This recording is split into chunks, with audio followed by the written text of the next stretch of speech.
जीवन भय से मुक्त समाज जनाए लगा बीतने समय सुहाना।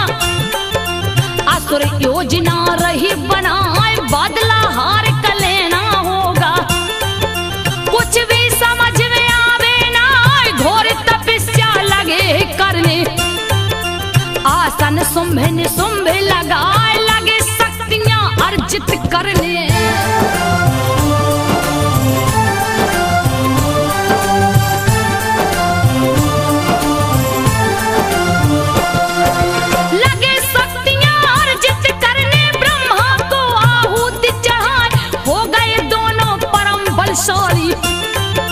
बिगुल युद्ध का दिए बजाए लड़ने को तैयार हो जाओ।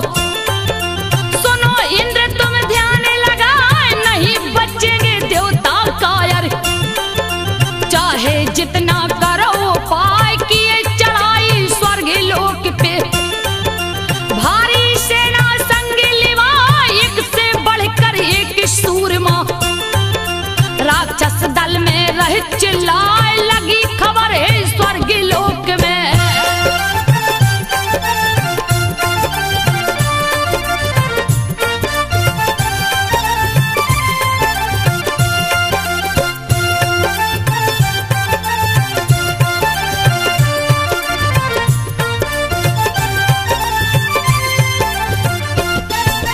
लगी खबर है स्वर्ग लोक में सुनकर इंद्र गए गुस्साए ले देवों की भारी सेना।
पर।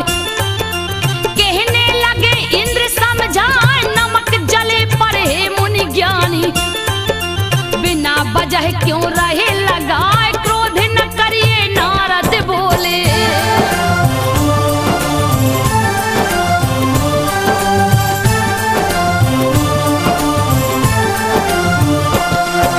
क्रोध न करिए नारद बोले, इंद्र देव से बात चिताए, कहने लगे तब सारे देवता,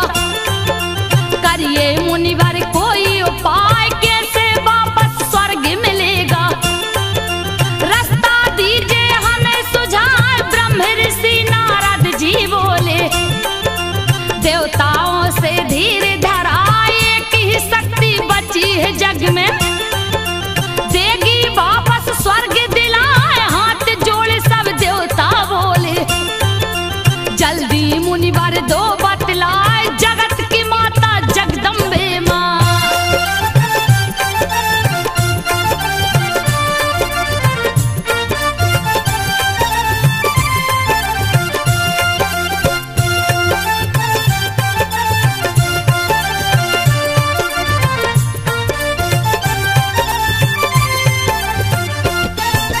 जगत माता जगदम्बे भवानी सुमरन करिए ध्यान लगाए, तब देवों को ध्यान है आया,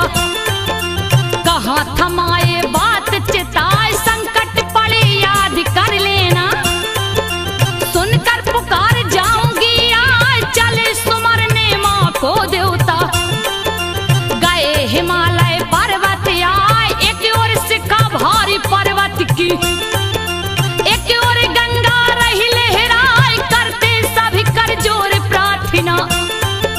मैया रानी जाओ आए, सत सत नमन आपको करते।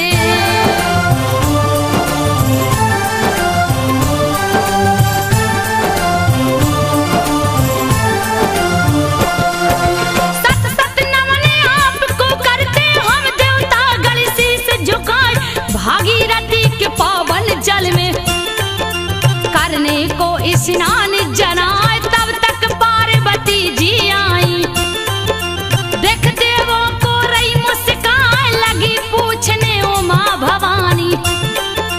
कारण क्या है दो बतलाए, किसकी सुमरन बड़े जतन से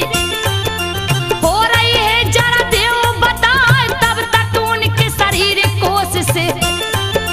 दिव्य ज्योति निकली है आए, उसी ज्योति से माता रानी।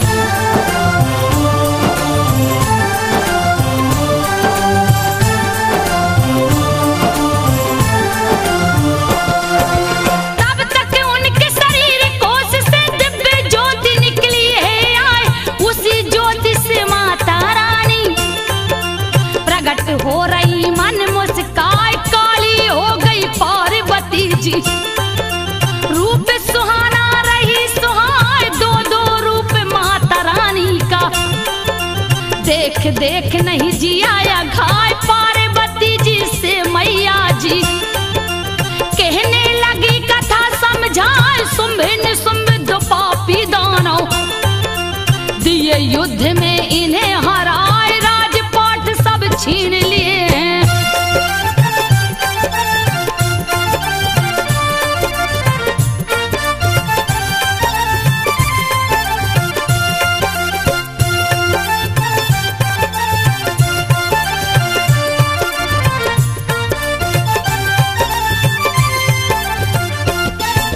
राजपाट सब छीन लिए हैं, स्वर्ग पे लिए अधिकार जमाए, इसी कारण ये सभी देवता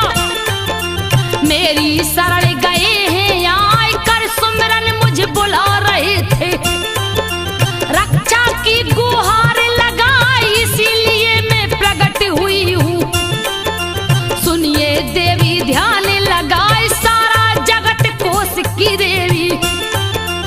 कहेगा मुझको शीस झुकाए, सत सत नमन देवता करते, माँ चरणों में शीस झुकाए, तब तक घूमते पर्वत ऊपर।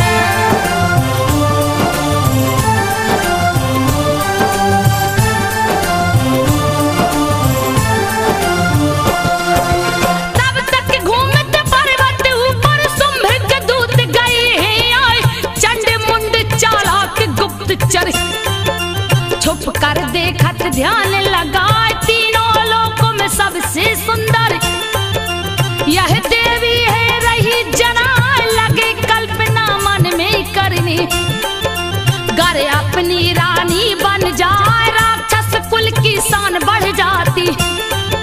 मुंडी दोनों रहे हिलाए, क्षण भर में फिर हुए गायब, पहुंचे स्वर्ग लोक में जाए, बैठा जहां सुम्ब बलशाली,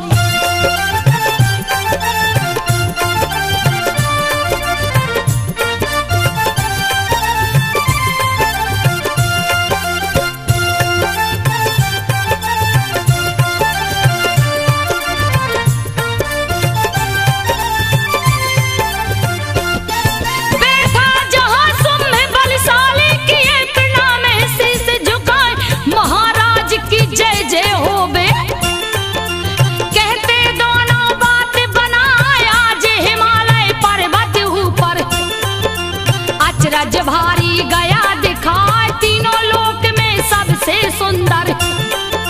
नारी एक गई है यार, दिव्य कांति है उसके तन की,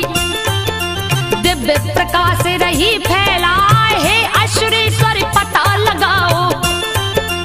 उस तिरिया का जल्दी जाए, हीरे जैसे आंखें उसकी,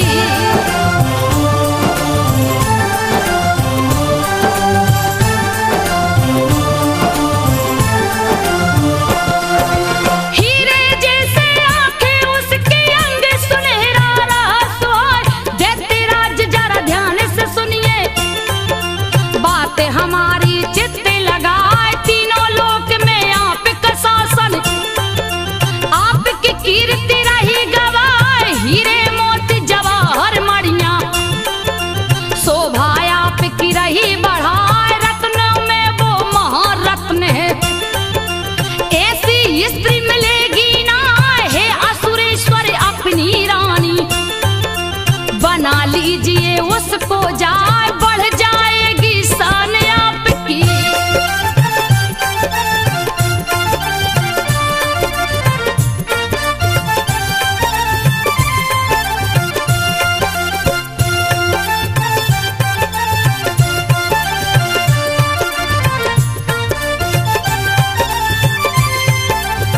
बढ़ जाएगी शान आपके, महल में चार चांद लग जाए, सुनकर बातें चंड मुंड की,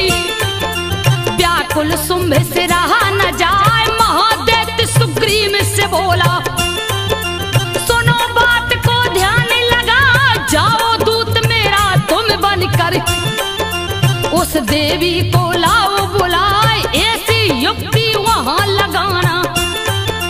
खुद चलकर वो जाए आए, जैसी आज्ञा महाराज की, देख देवी को जी ललचाए, लगा बोलने मीठी वाणी,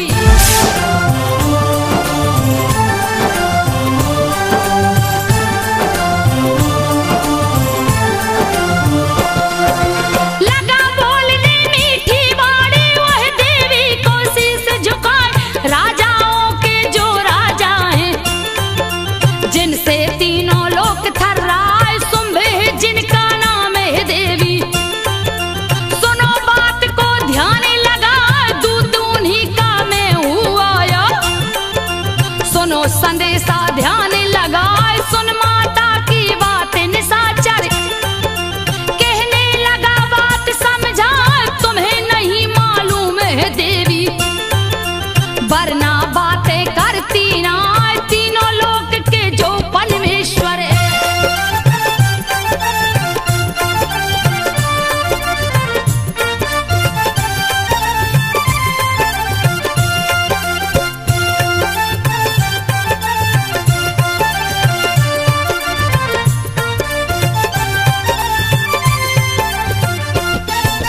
तीनों लोक के जो परमेश्वर, उनकी बात रही ठुकराए, शुंभ के बध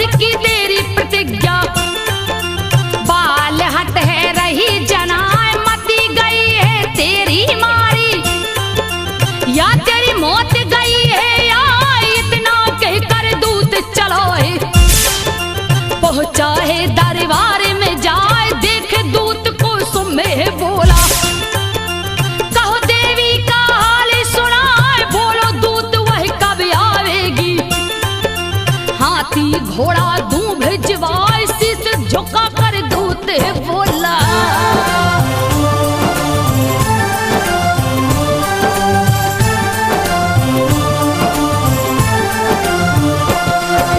शीश झुका कर दूत बोला, सुनिए राजन ध्यान लगाए, सारी बात विस्तार से उस दम कहने लगा दूत समझाए, शपथ ली है वो आपके वध की, सुनकर देते गया ऋषियाय, धरती कपगी अंबर कपगी, रहा ठहाका सुंभे लगा, कुपित हुआ असुरों का राजा, सेनापति को लिया बुलाए, कहा धूम्रलोचन तुम जाओ, अपनी सेना साथ लिवाए, कैसे पकड़ कर उस दुष्टा को।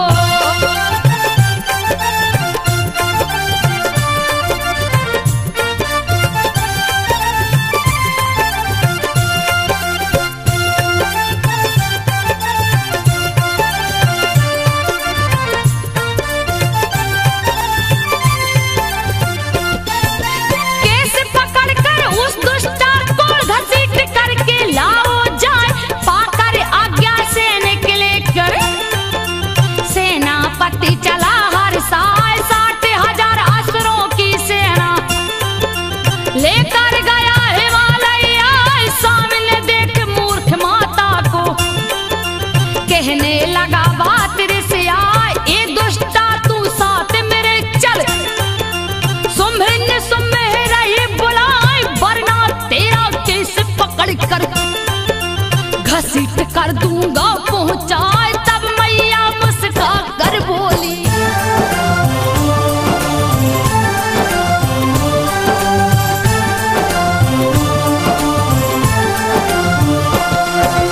तब मैया मुस्का कर बोली, लो अपना तुम जोर आजमाए, क्रोध में सेनापति है दौड़ा,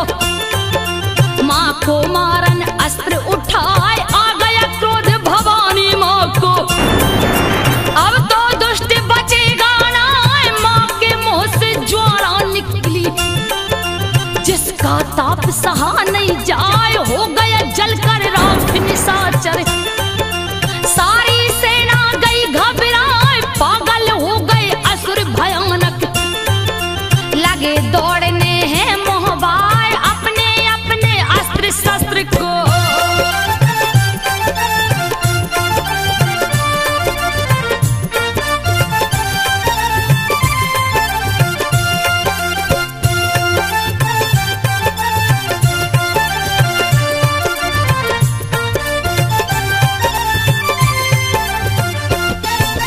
अपने अपने अस्त्र शस्त्र ले माँ के ऊपर रही चलाए, विकट रूप माता ने बनाकर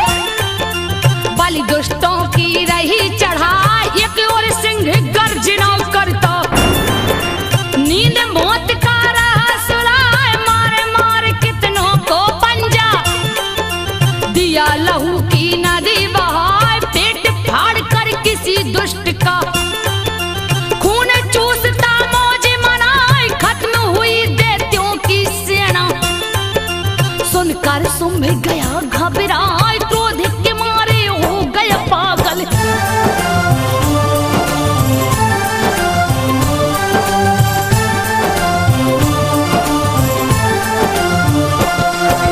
क्रोध के मारे हो गया पागल, चंड मुंड को कहा बुलाए, लेकर भारी सेना जाओ,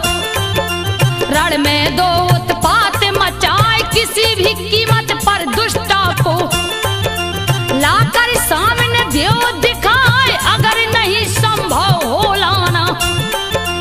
हत्या कर देना तुम जाए, पाकर आज्ञा देते राज की, भारी सेना चली सजाए, पहुंच गई सब पर्वत ऊपर,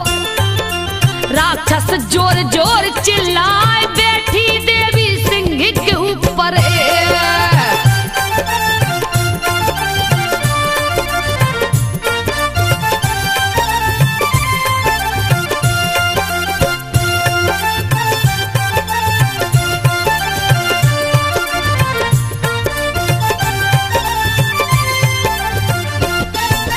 बैठी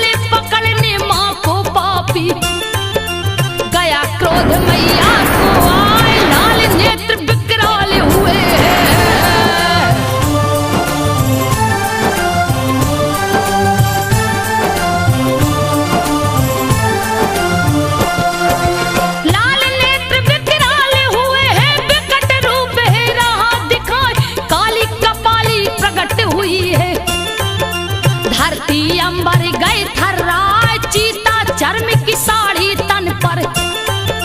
नरमुंडों की माला सुहाए, लप लप लप लप जीभ निकाले, लाल लाल रही आंख दिखाए, काली रूप में काले ही आया। अब तो असुर बचेंगे ना, लगी गर्जना करने मैया, हाथ में खप्पर रहा सुहाए, लगी पकड़ असुरों को खाने।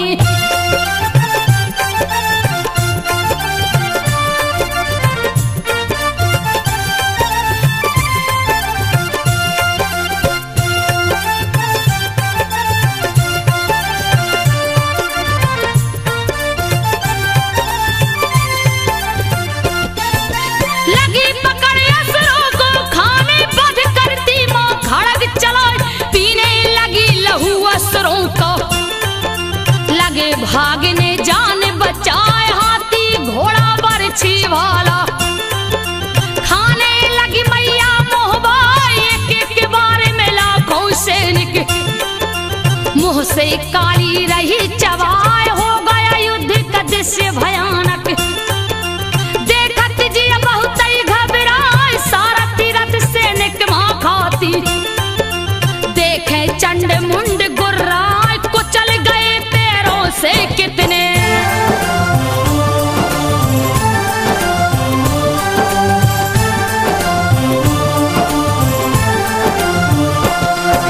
कुचल गए पैरों से कितने, बहुतों का दी गला दबाए, बाल पकड़ कर घुमा घुमा कर, फेंकी गिरे कोसों दूर जाए, धरती अंबर सागर नदिया, सभी रक्त से गए रंगाए, देख चंड वही रूप भयंकर, दौड़ा है तलवार उठाए, हाथ धनुष बाण चलाता, मुंडे हौसला रहा दिखाए, जैसे बादल पानी बरसे, वैसे बाण रहा बरसा, चक्र त्रिशूल गदा कटारी।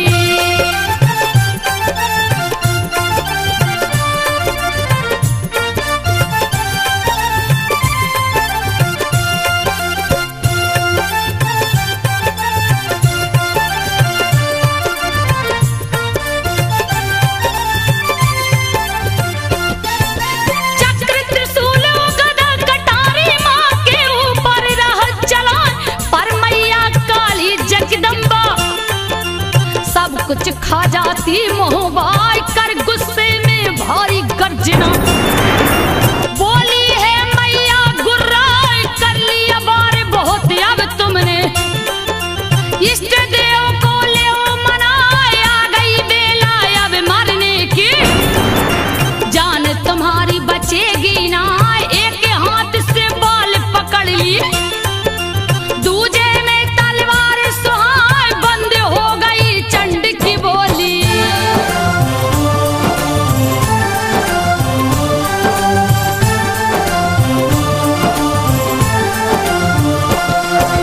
बंद हो गई चंड की बोली, हाथ पांव खूब रहा हिलाए, फिर मां ने तलवार चलाया,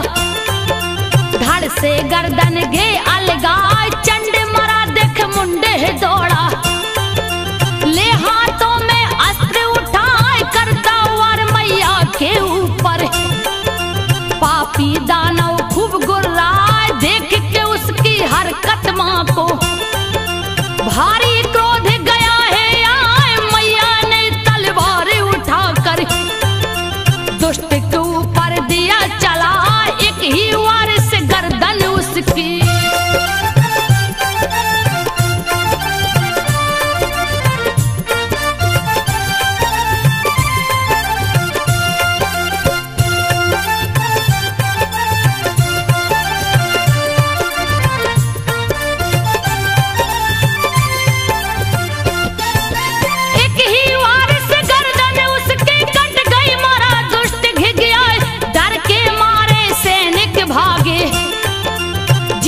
बचना कठिन जनाए, हंसती काली हंसी भयानक,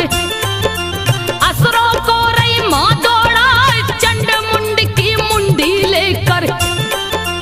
गई पास अंबा के आए, चंड मुंड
मौत गई है उसकी आय, दिया आदेश है दूत बुला करे।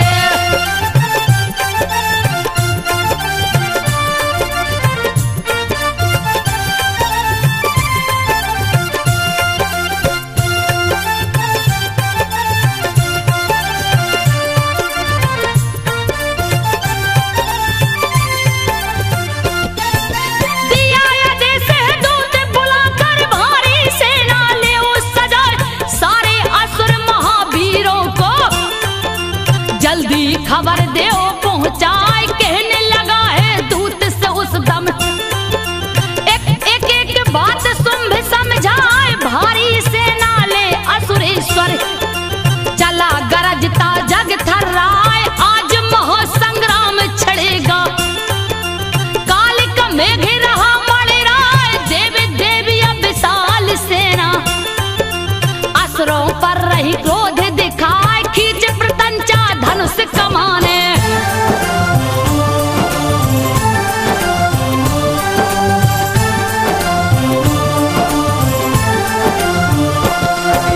खींच प्रतंचा धनुष कमाने, धरती अंबर दिया गुंजाए, हो गया उग्र रूप काली का, लगी गरजने है गुर्राए, चारों ओर असुरों की सेना, खड़ी घेर कर रही मुस्काए, हाहाकार मचा देवों में, रहे ठहाका असुर लगाए, जुटे देवता नभ मंडल में, युद्ध का करने लगे उपाय, ब्रह्मा विष्णु शिव के तन से, निकल देवी मां गई है आज, जितने देवता उतनी देवी।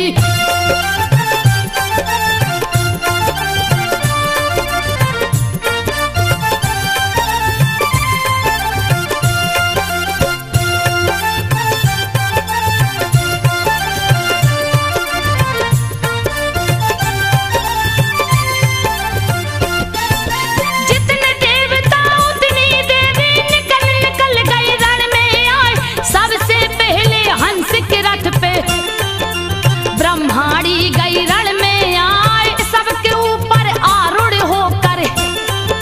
शिव की शक्ति गई है आए, शिव का है त्रिशूल हाथ में, सर्प गले में रहा सुहार, कार्तिक की शक्ति समर में,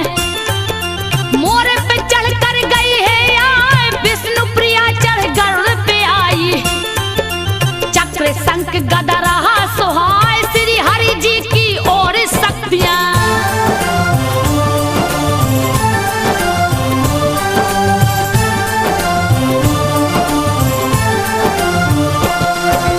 श्री हरि जी की और शक्तियां बराह रूप धर गई हैं आए, नर से रूप धर आई भवानी, भारी गर्जना रही सुनाई, इंद्र की शक्ति वज्र हाथ ली, ऐरावत चढ़ गई है आए, देख समय शिव शंकर बोले, सुनो चंडिका ध्यान लगाए, सुन करके शिव निर्मल वाणी, क्रोध गया असुरों को आए, कात्यायनी की ओर चले हैं, युद्ध बिना कुछ नहीं सुहाए, असुरों की वह भारी सेना,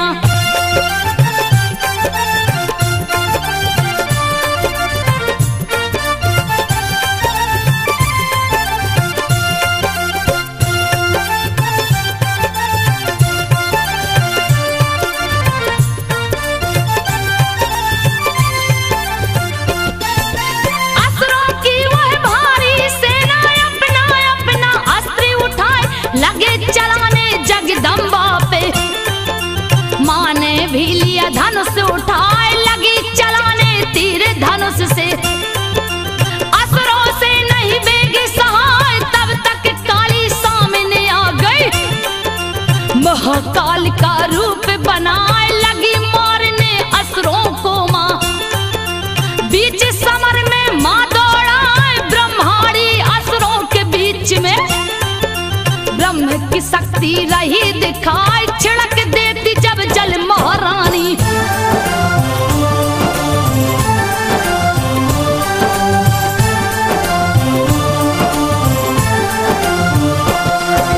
छिड़क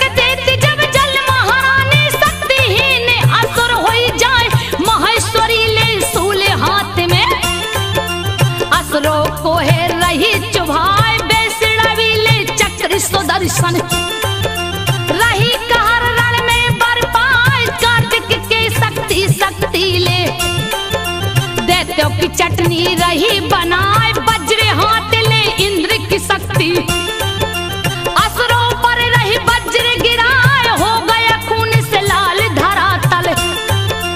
खून की नदी रही लहराए बराह रूप में बराह शक्ति।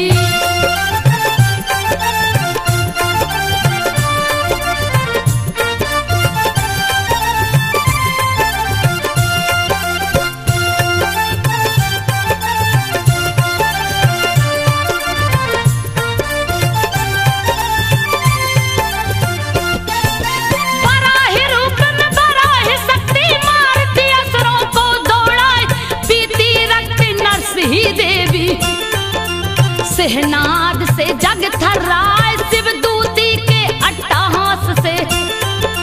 मर गए कितने मोह बिचकाए जो गिर गया वो उठ नहीं पाया, पैरों तले वो गया कुचाए लगी दौड़ने सभी देवियां। लगता कालश्यम गया धरती ऊपर लहू का कीचड़, लाशों का रहा ढेर दिखाए लाखों करोड़ों कटी मुंडियां।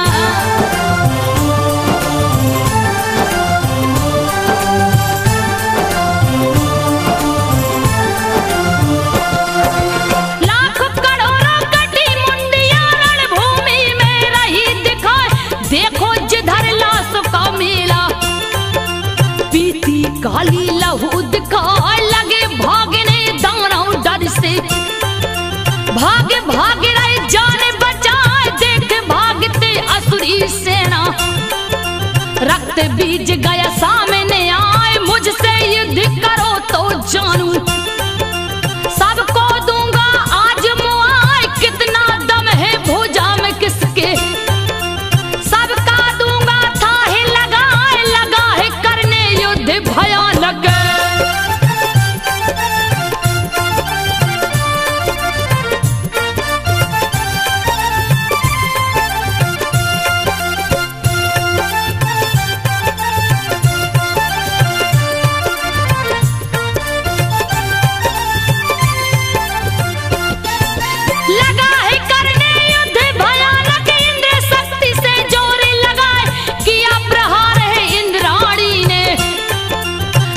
बीज पर वज्र चलाए रक्त बीज हुआ वज्र से घायल,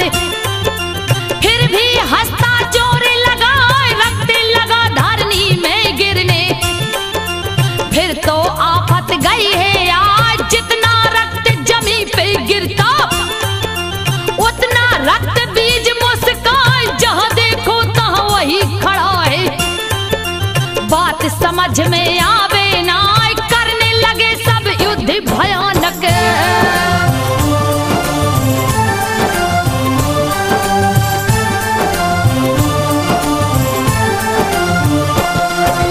करने लगे सब युद्ध भयानक, लड़ती देवियां धनुष उठाए चारों ओर असुर महापापी,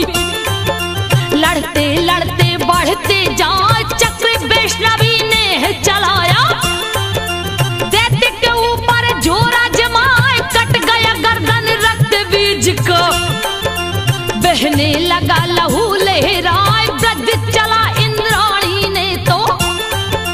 घायल रक्त बीज गुर्राए पैदा हो गए लाखों दानव, परम वीर बल नहीं समाए हंसते राक्षस हंसी भयानक।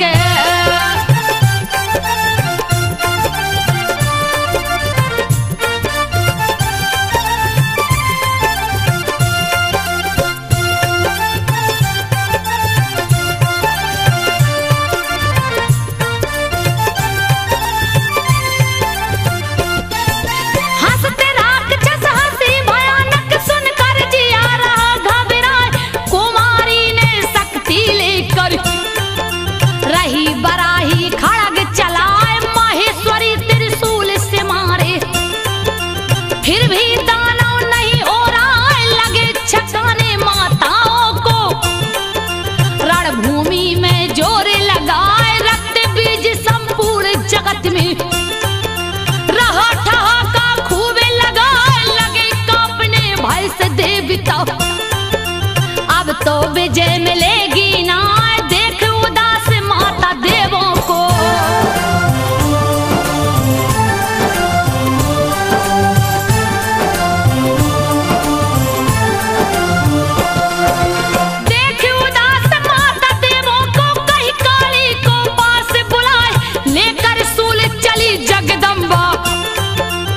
रक्त बीज जहां से ठटाए सूल चुभाया है सीने में,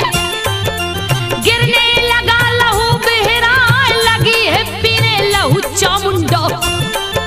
लहू भर गया है मुंह में जाए पैदा मुंह से दाना हो गए, काली हंस हंस गई चबाए माँ के ऊपर गदा चलाया, पापी रक्त बीज बोराए तन के असर नहीं हुआ चोट का।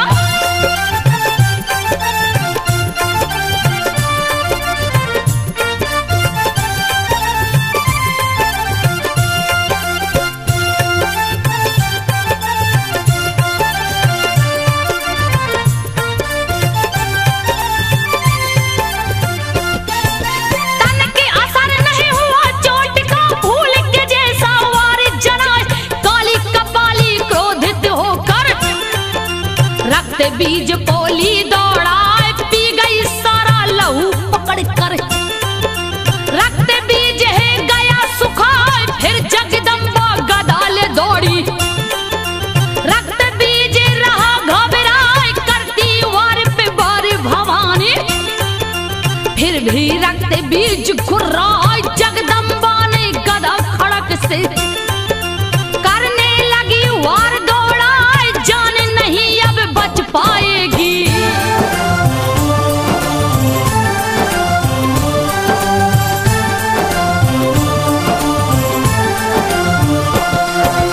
जान नहीं अब बच पाएगी, डर से असुर रहा घबराए, शक्ति छीड़ हो गई है उसकी, तब मैया ने मौका पाए गदा खड़क ले मारन लगी, बचने का नहीं कोई उपाय कर दिया माँ ने उसके टुकड़े, मार मार कर दिया मुआए अंत हो गया महादैत्य का,